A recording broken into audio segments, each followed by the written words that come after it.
ஹைனக் குர்த்திக்கான shoulder slope, arm round, neck with இந்த 4மே இந்த வீடியோவில் கவர் பண்ணியிருக்கேன்.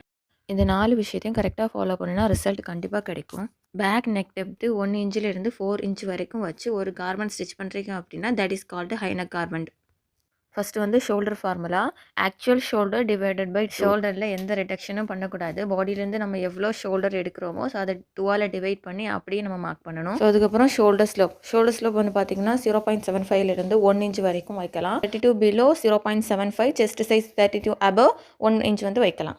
ஸோ அதுக்கப்புறம் நெக் வித் வந்து 2.5லேருந்து 4.75 வரைக்கும் நம்ம எந்த நெக் சைஸ் வேணாலும் சூஸ் பண்ணிக்கலாம். 42 அபவ் இருக்காங்க அப்படின்னா 5 இன்ச் வரைக்குமே நெக் வித்தை வந்து நம்ம இன்க்ரீஸ் பண்ணிக்கலாம். ஸோ இதை பற்றின கம்ப்ளீட் டீட்டெயில்டு வீடியோ நான் ஈவினிங் 7 o'clock நம்ம சேனலில் வரப்போகுது. ஸோ அதை பார்க்கும்போது உங்களுக்கு இப்போ இருக்கிற டவுட்ஸும் கிளியர் ஆகிடும். அதுக்கப்புறம் arm depth line formula chest divided by 6.